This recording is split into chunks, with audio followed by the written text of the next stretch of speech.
All right, ladies and gentlemen, welcome back to the channel. It is Tuesday, and you know what that means. Time to dive deeper into some classical teachings on spiritual truth and enlightenment.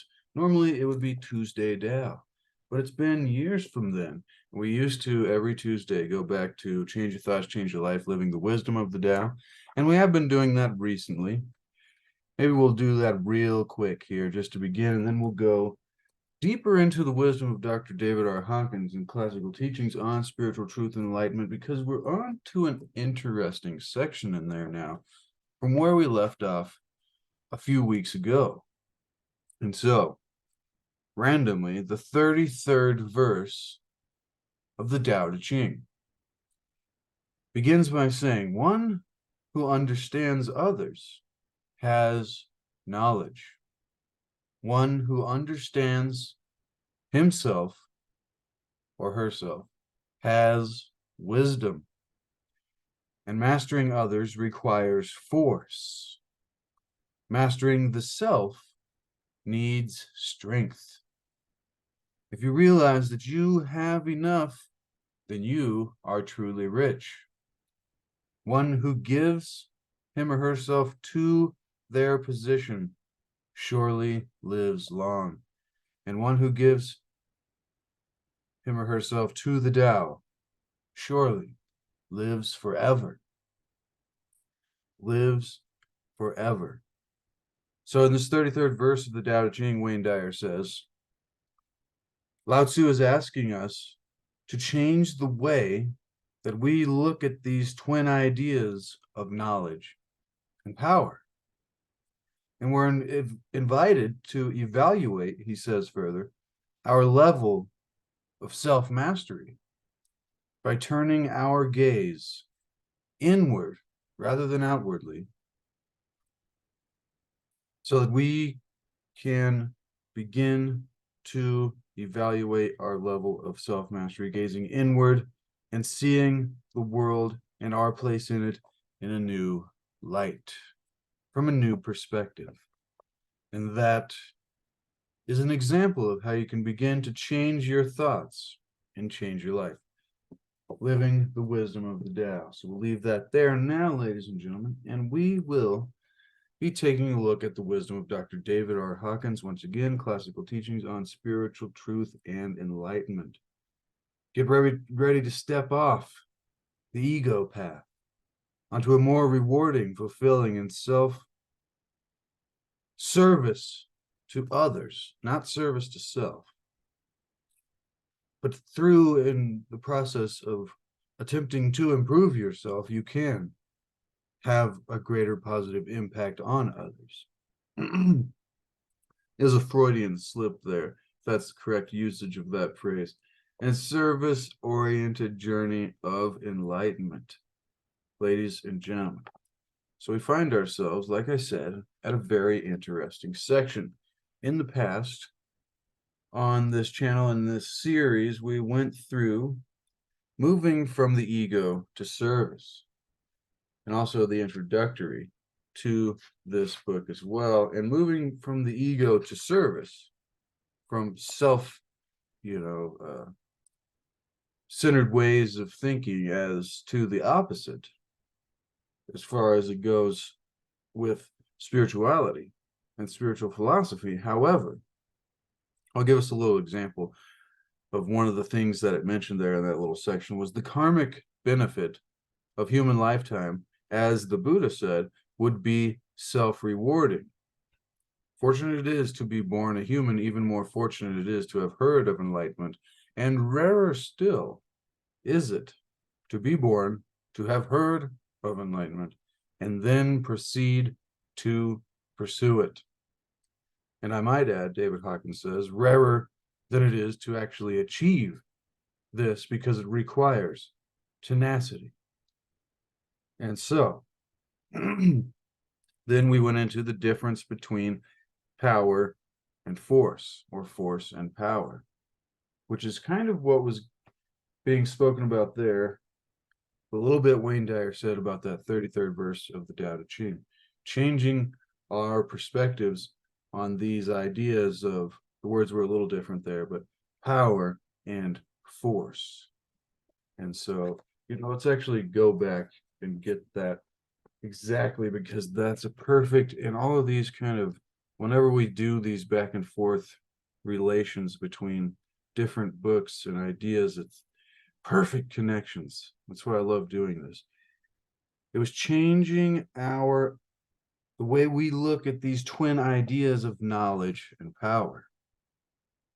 And, this concept of the more knowledge we have, the more powerful we have. But then this contrary or paradoxical concept that the more we try to let go, or the more we try to understand ourselves, really looking inward rather than outwardly for knowledge and understanding, is when we begin to truly find wisdom. One who understands him or herself has wisdom. One who understands others has knowledge. And so, I just like to go back and forth. Today, we will be looking at calibrating the consciousness level of mankind. But really, the purpose of why we're here on this channel is to seek to achieve and maintain happiness through awareness, through an increased awareness and understanding of the nature of our realities, so that hopefully through that awareness, we can increase the quality of our experience. So David Hawkins begins by saying the purpose of our discussion, and I'll add the purpose of us being here as well, is, of course, to potentiate the evolution of consciousness.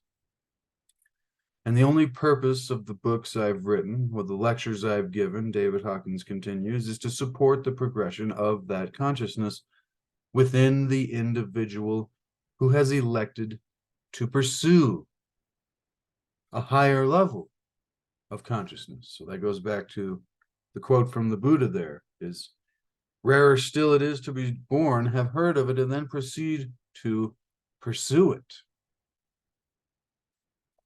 And so this work that I'm doing and that I'm referencing, and that I like to reference and call the wisdom of the ages, which is all of this spiritual philosophy from any time in history, is hopefully this process to support the progression of that consciousness within the individuals who have elected, the rare and few who have elected to pursue a higher level of said consciousness or mind or personal experience. Don't get too hung up on specifics here. People think, Dr. David Hawkins continues, they're in the ordinary world of causality. They think that what they are is the product of their past. But the reality is that the potentiality of what you have chosen to become is that is pulling you or us into the present moment. So rather than our past pushing us, Wayne Dyer talks about this, like we hold this bag of, manure, quote unquote, to keep it, anyways. So we hold this bag of, what, behind us, and whenever, something goes, we like reach into this bag and we're like, no, this is why I struggle, and, these things from my past. And rather than thinking of life, this is a huge philosophical lesson that takes a lot of contemplation. That's why we always go back to the words of the sage god Thoth, or Hermes Trismegistus, or Trismegistus. But he said that pure philosophy, spiritual striving, the pure philosophy is constant contemplation to attain true knowledge of reality.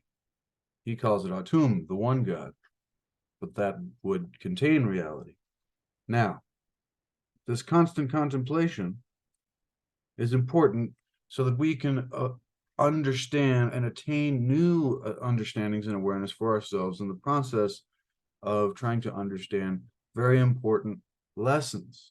And this lesson here right now being, if you get nothing else from any of this, or is that instead of thinking of your life as being, thinking what you are as a product of your past, remember that it is not the wake that drives the boat. When a boat goes with a motor, it leaves behind it a wake.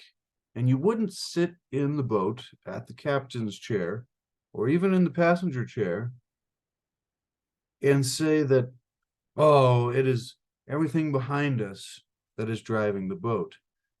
The metaphor here being that you, here in the present, the decisions that you make now are what drives your life in the future. Not whatever it is that you have, all the things that we tend to cling to from our ego mind perspective in the past that give us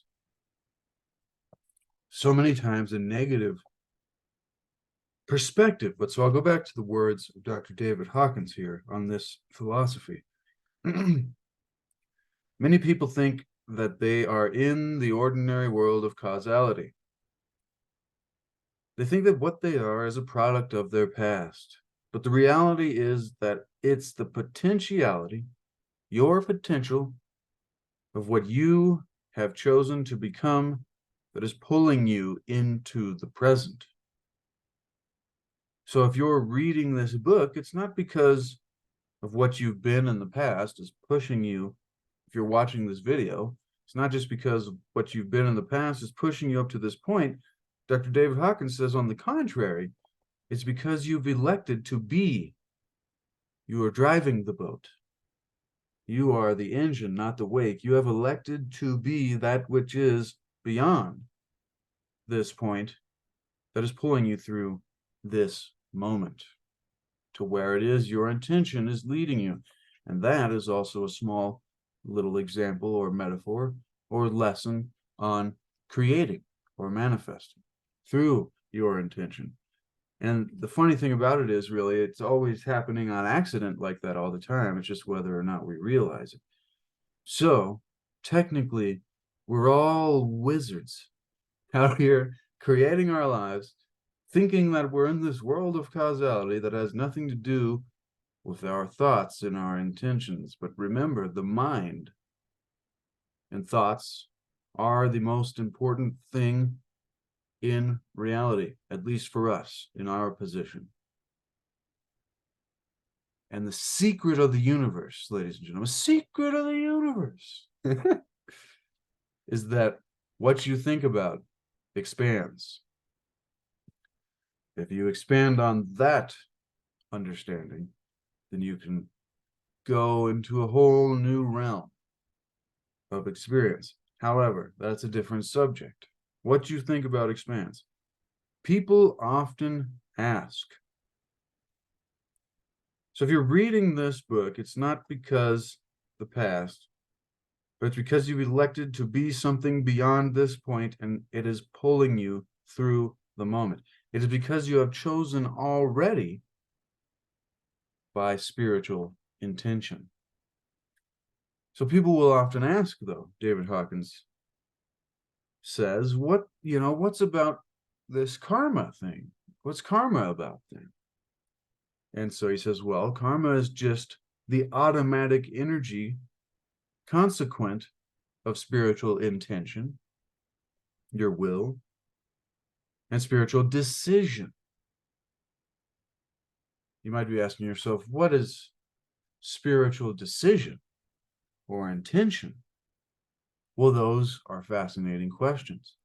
And I thank you for being here and joining me, because this is why I'm here, seeking to discover more spiritual truth and more personal spiritual awareness. I don't know, sometimes, the term spiritual comes up so often that it's like, it begins to really lose a meaning sometimes. It's like you're just saying fluffiness. Or, it's like, but what we're actually doing, like when I say trying to discover more spiritual awareness. Not like, oh, I'm trying to learn more about the nature, whatever this thing is that has been, in seemingly almost all cultures throughout all of time, usually given the name God or something like that. And we all seem to argue about the details. But this thing, whatever it is, this force that also seems to be responsible for us being here as well, or at least a part of that as we. And so I feel like the more that we can discover about this kind of wisdom, whether it be spiritual, mystical, esoteric, or philosophical, it can help us to have a new way to think about what we are experiencing in life, and then have a new ability to experience that in a much better way. And so if you want to call that spiritual discovery or whatever you want to call it, that's fine. But that's what I'm talking about when it comes to this spiritual wisdom, classic teachings on spiritual truth and enlightenment.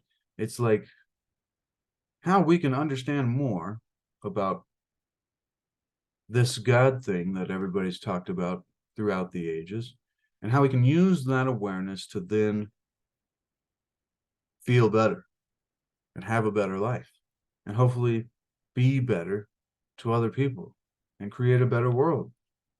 I mean, isn't that what we would all want? I mean, it's hard to see, though, when you have to be careful what you look for, because if you look for all the bad things that are going on in the world, then that's what you're going to find. But if you look for how we can change the world, then you may start finding a lot of that as well. So remember, secret of the universe, what you think about expands.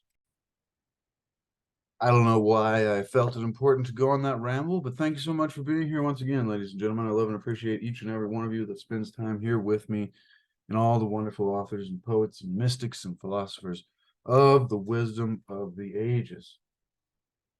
Now, people often ask, well, what's karma about? Well, karma is just the automatic energy consequent of the spiritual intention and spiritual decision. That's where we left off. What are these things, Dr. David Hawkins? Well, every decision that you make and I make, and we all make, then affects our calibrated level of consciousness. Now, if you'd like to learn more about the science behind calibrating the levels of consciousness through applied kinesiology, I believe it's called, which was a scientific study created by Dr. David Hawkins, many others as well. I thought I saw a little highlight piece back here. Usually when I highlight something, it's profound. Okay, we'll continue. Which is another way of saying your karma. Our resonance, our energy, our frequency level, because it's like a mirror. The energy that we resonate is what comes back to us from reality. And so this idea, every decision you make, so your spiritual decision, you can kind of even remove the word spiritual there, just the decisions that we make have an effect on our level of consciousness, our frequency, our energy, our vibrational pattern, our karma. It starts first as curiosity, he says, and the next thing you know, you find yourself automatically drawn into spiritual growth and spiritual concepts and the desire to understand them and benefit from them. I heard somebody yesterday, I think it was on Rex's show, a guest or something, and he made the distinction, which I thought was very interesting, between intellectual, physical pursuits and spiritual pursuits, being things that go into the realm of the non-physical, that are intangible, the kind of wisdom or understandings that you come to gain through your own process. It's kind of like when you can read the same thing 50 times and You're still getting new meanings later. This, I think, would be more of a spiritual wisdom as compared to an intellectual wisdom. Now, however, I just thought that interesting to point out right there when it mentioned, it starts first as a curiosity. When you start looking into these kind of topics and you're like, whoa, wait a minute. I mean, I really can't explain how I became enthralled and immersed. And maybe it's very fulfilling. It makes you feel better. And, it makes life so much easier. Maybe that's the point of this video. Is like the point of spiritual research is so that we can feel better and have a better experience in life. Now, let's continue here. I've been cutting off the Dr. David Hawkins quite a bit today, but I'm having fun, and hopefully you are as well. Now, we've got about a page and a half left. Let's get to it. So it starts first as curiosity, and the next thing you know, you find yourself automatically drawn into spiritual topics, spiritual conversations, podcasts, documentaries, books, spiritual growth, and the desire to understand these topics deeper and to benefit from them. And so we begin to realize that as we grow, we are benefiting the world, which is profound. If you were just trying to feel better for yourself, then you start realizing that you're making other people feel better. And this is wonderful. This is what it's all about, that, it feels great, a million times better to give a gift than to receive one. However, some of us are stuck in the lack and scarcity mindsets. And so all we can conceive of is getting more, rather than an abundance mindset. And this idea that there is always enough, and even if we give, we will receive in return. And this is how you activate alignment with the universe, with God, harmony with the Tao, with nature, and begin creating real abundance in your life. However, that's a different subject as well. You can see it's impossible for me to stay on track. And so when we begin to grow, what we realize is that we're actually affecting everyone. The whole world benefits from you during this process of growth, spiritual evolution. And we can prove that also, Dr. David Hawkins says, with quantum mechanics.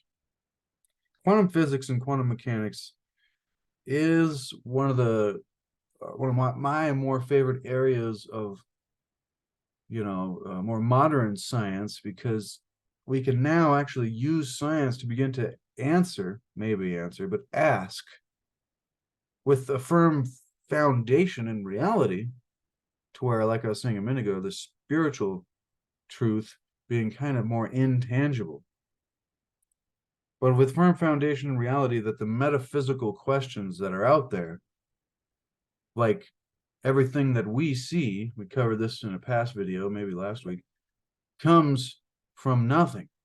Particles seem to come from out of nowhere, or the world of waves and energy, frequencies and waves to particles and matter.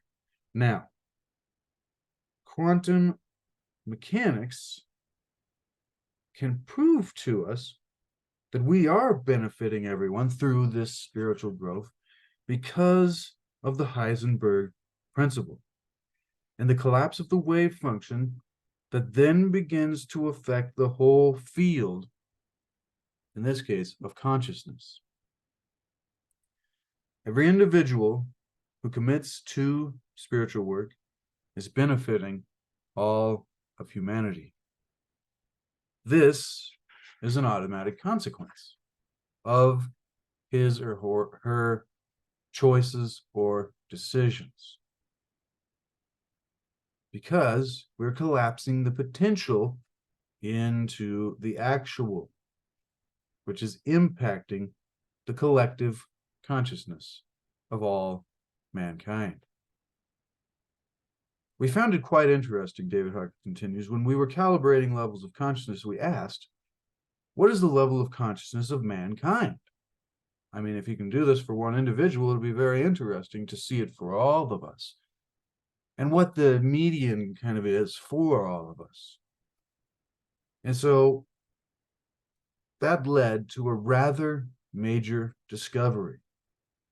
David Hawkins continues, we found that the consciousness of mankind throughout the ages has been constantly, slowly, very slowly, but progressing and increasing and growing. At the time of the birth of Buddha, the consciousness level of mankind was 90. Very, very low. We've looked at the map in the past, and if you'd like, you could pause this real quick, go to Google, map of consciousness, David Hawkins, pull that up on the side, and then press play again, and you can kind of reference that. But at the time of the birth of Buddha, the consciousness level of mankind was 90. And if we look at the great year and the yuga cycles and how we go from the golden age down through the silver and the bronze and the dark age, not meaning like the ages of when we find these metals and use them to smelt and whatever with, but meaning like the quality of the world and society and our level of consciousness. So in the golden age, it was like Atlantis, Lemuria, or all of the best possible reality. I mean, shoot, who knows what the golden age may be like, but hopefully I like to believe we're heading back that direction, having come out of the dark ages in that time of our history. And this seems to be somewhat supporting that fact. And so at the time of the birth of Jesus, or if you'd like to say the Jesus Christ character, the consciousness level of mankind was 100. Then down through the ages, this slowly evolved, and through the 1200s, 1400s, 1700s, it stayed at about 190. It stayed at 190 century after century. 190 being right below, I believe, the level of willingness, neutrality, and courage, being at 200. That's why I said pull up the map to reference it if you'd like. It stayed at 190. It stayed at 190 century after century and didn't move. Just very odd, fascinating. It's like, what was it throughout? Well, think here, because we reference this often on this channel. What was going on throughout the 1200s, 1400s, 1700s, all the way up until the 1800s? There was some kind of big overarching group. You may call them an empire or a monolithic. Anyways, we won't go there. It stayed at 190, and then all the way suddenly, then in the late 1980s, at about the time of the harmonic convergence. I have no idea what the harmonic convergence is. I'm not one of those super fluffy people. I just like to get the philosophy of it all. But the harmonic convergence, not caused by it, but at the same time of it, and at the time of the collapse of communism and many other things, that the consciousness level jumped from 190 to 207. Now, 200 is the level of truth. Okay, 200 is the level of integrity. It is probably the most significant event in the history of our recorded, of this era, of this cycle, of the great year that we probably go through many, many, many times, that it has gotten to this level. And so unnoticed, the shift of consciousness went from 190 to 207. That completely changes the field in which all of us now live. So the example there that is that as the level of consciousness rises, it rises, it's the tide that lifts all boats, so to speak. So whether we are paying any attention to this or not, it is having an impact on all of us. And if you look at behaviors, just things that are commonly accepted and, what things, quote, what's the phrase? Frowned upon, the things that are frowned upon and not, and how those change over decades,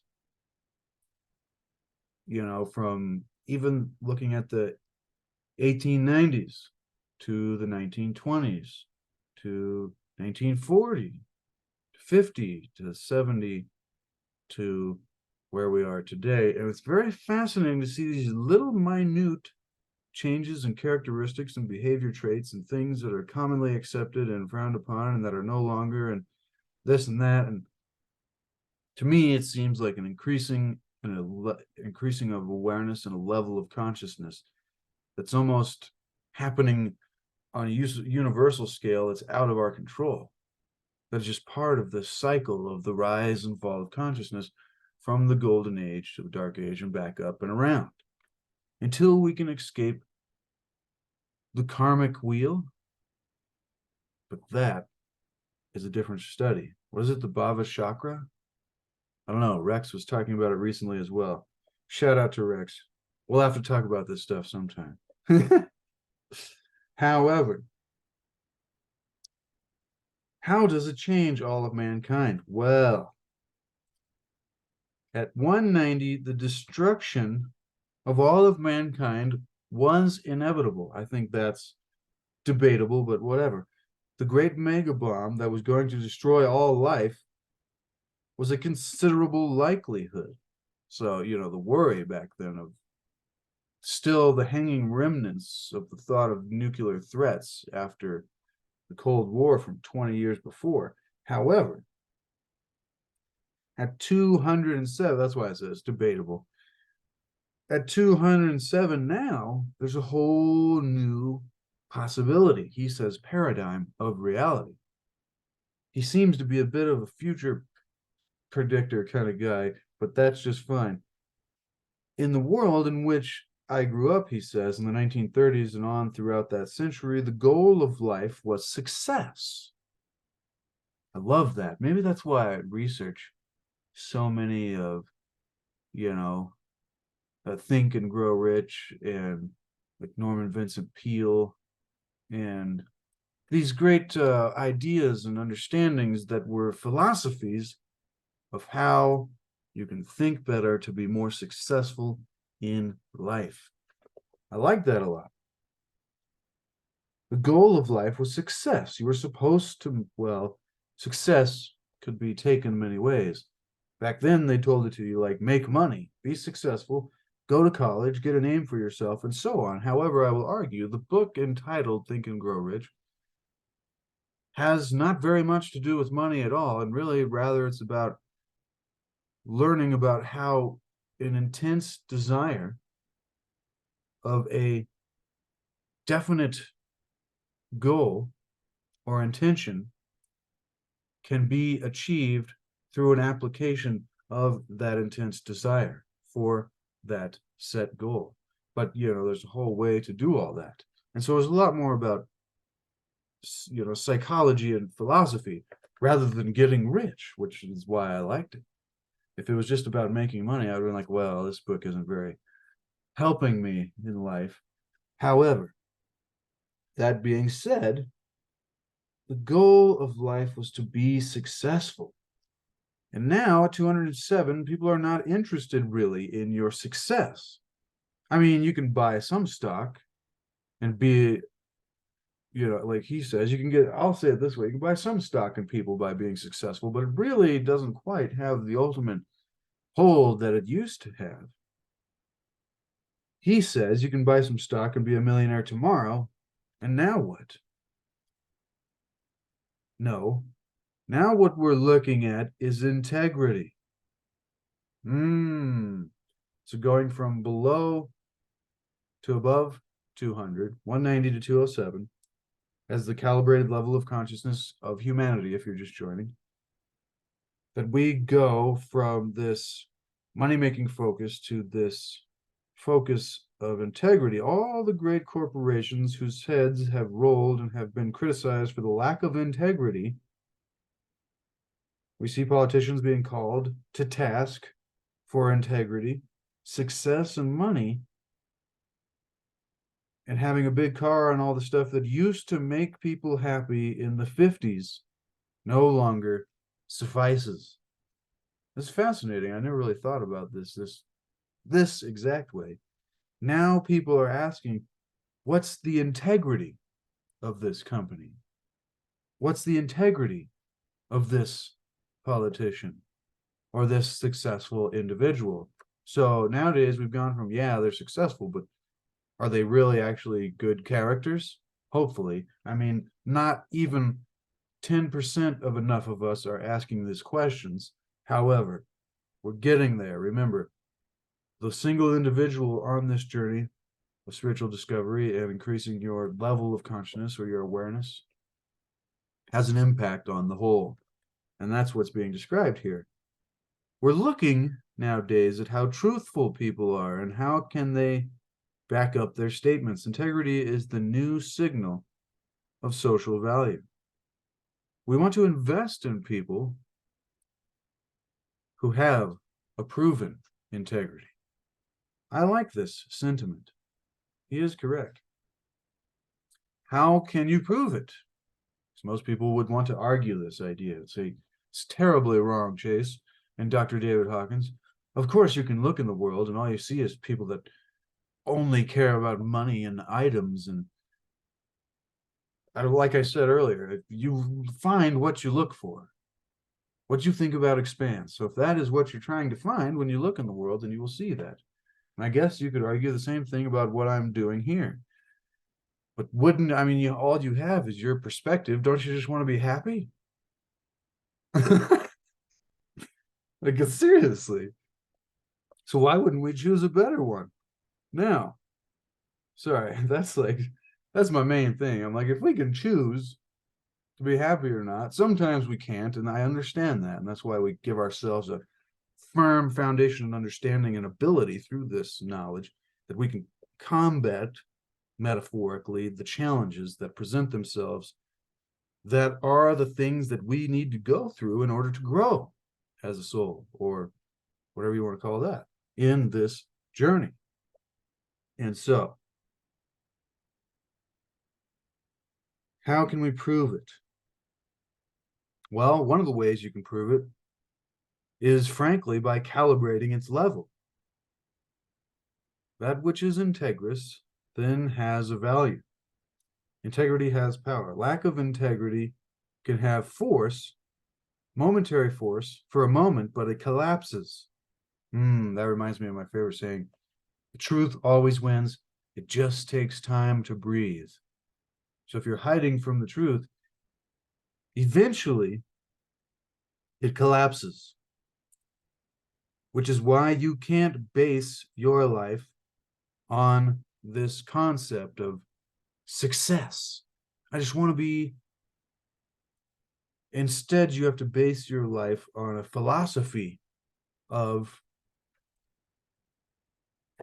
more than results, the process, rather than the results, because as you learn about all of this philosophy and psychology and spirituality and manifesting or becoming successful and creating the kind of things that you learn that the results only come when you're not really focused on them.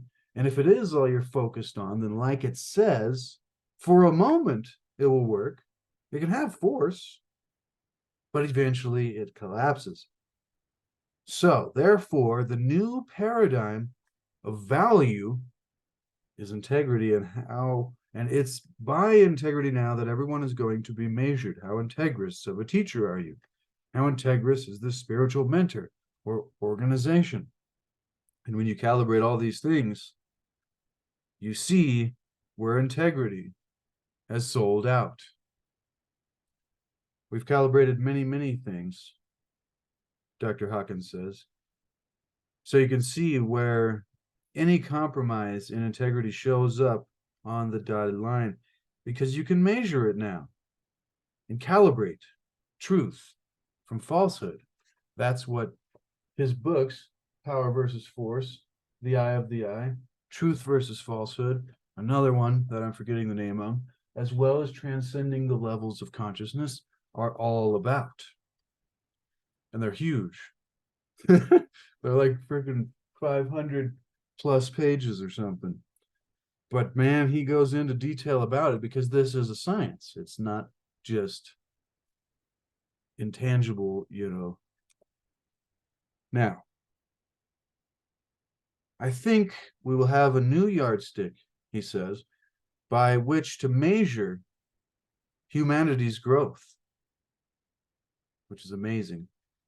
And he will grow faster than before. We saw for centuries it stayed at 190, the calibrated level of consciousness of humanity.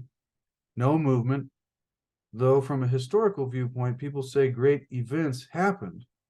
Great events from a perceptual viewpoint, not from a spiritual viewpoint. Once again, this is all open to your own, the way you want to take this. If you want to debate any sentiment, then that's just fine. It's your own prerogative. I'm just trying to discover some spiritual philosophy here. And so man, humankind, men and women, are now in a new dimension. Probably even the rest of the planet, and all the plants and the animals, and even mineral kingdom, maybe. Never thought about it like that, but they are truly, positively, most certainly also affected by our collective level of consciousness, I would think, because it's a resonant frequency, maybe.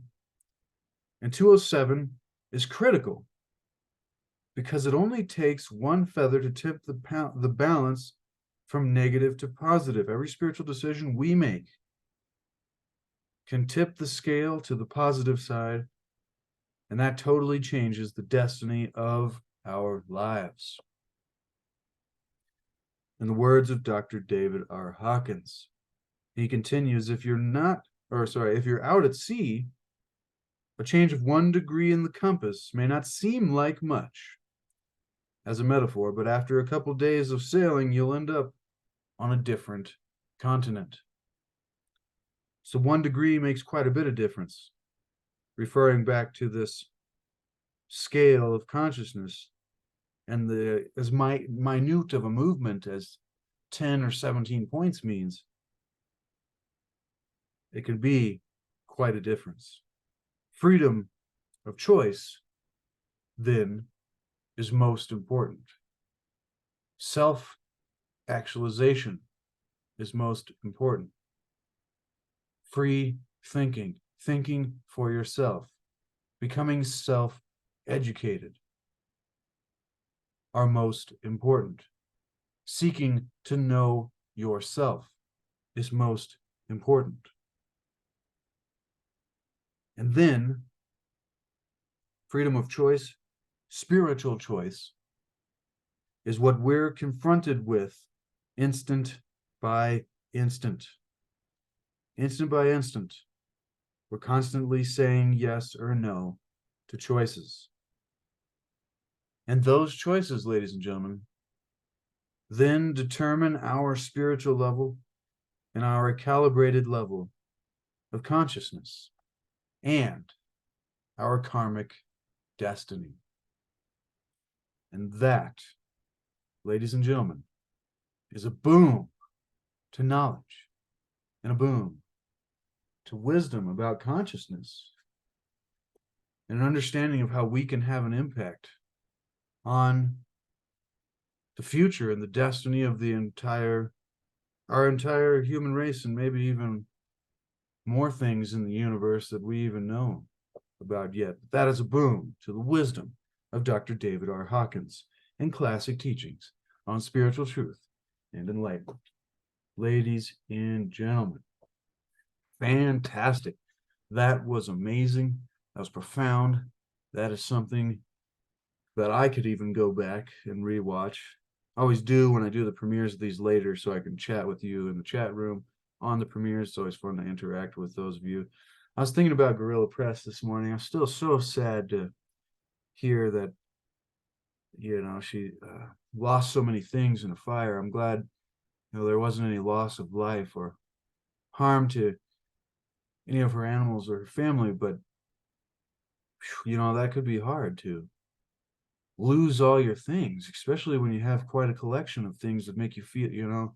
And so send your thoughts of comfort and peace and vitality and revitalization out to Gorilla Press, and as well as anybody else. I send those thoughts out to those of you that are struggling out there and need a little bit of comfort and peace and joy and revitalization and vitality. And so thank you so much, ladies and gentlemen. I love and appreciate each and every one of you for being here. Oh yeah, remember to seek to achieve and maintain happiness through enlightenment, through a greater awareness and understanding of the nature of reality, so that we can increase the quality of our experience, and also seek to discover the hidden mysteries and the hidden wisdom of the ages. And also that there is no way to happiness, because happiness is the way. There's no way to enlightenment. Enlightenment is the way. What that means is when we can bring that to life as an activity, as an ability, then all the things we've been telling ourselves, oh, I'll be this kind of person, or I'll be happy when I have this, becomes irrelevant, because then we are there. And then hopefully the entire journey is wonderful. All right. Love and appreciate each and every one of you. Be sure to expand the description to check out my Etsy shop for my landscape paintings. Maybe I'll show you a few of those here while we're at the end, if you don't want to leave now. But there's also a link to C60 Purple Power, the most powerful antioxidant known to man, and a link to the books, as well as this one, so you can get them for yourself and you can put them on your shelf so that we can follow along in the future, or just use for reference whenever you're like struggling and you need a little spiritual boost, or you feel yourself drawn to discover more. You'll have it right near you. And so check that out below, ladies and gentlemen. Thank you so much. I was about to close it off, but I said I'd show you a couple paintings, so let's grab a few of these. I just have too many of these, but they're all wonderful. So this one was done in March 15th of this year. I believe this was literally the last one I painted so far in my life. That's a weird way to say it, but this is the last one I painted. I really like the little path here.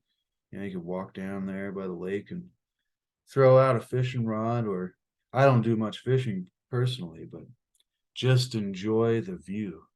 I would put it straight, but it's hard to. Fantastic. See, then you can see the winter scenery in the background there. This one was a rainbow background concept with landscape on there. See how it changes the camera color? It's fascinating. Now, this one comes to us from 7/27 of 2021. A few years ago, ladies and gentlemen. I was experimenting with these hills in the back here and how you can just tap on layers and do the highlights and the shadows, highlight, shadow, and make it kind of look how like it has depth and dimension. And then working on the browns of the rocks down there. I've never really done two little waterfalls like that. That was kind of a new attempt there. My niece, she often goes, "What's this?" I'm like, well, they're supposed to be trees. You kind of just have to imagine. And now, once again, I have a lot of this linked in my Etsy shop below if you ever want any of these. I don't really often show them off because this is the channel that is not my art channel. I had a painting channel, CLC Paint, but I've been doing so many videos on this channel that I just decided to decided to focus on the spiritual pursuit. But here is a nice, beautiful seascape. The wave there. Always like how the foam kind of goes up against the rocks over there. And then the water down here at the bottom. This is actually easier than it looks. You just take a palette knife and go, but it makes it look like the different layers of the water that's receding back. It's really fun. Really fun. As you can tell, I watched some Bob Ross. This is also back from 2021, ladies and gentlemen. And then last but not least for this time, maybe we'll do this more in the future. If you enjoy this at the end of these, let me know. This one here with the multiple layers of trees. This one's interesting. This design is interesting because normally that's a painting in itself.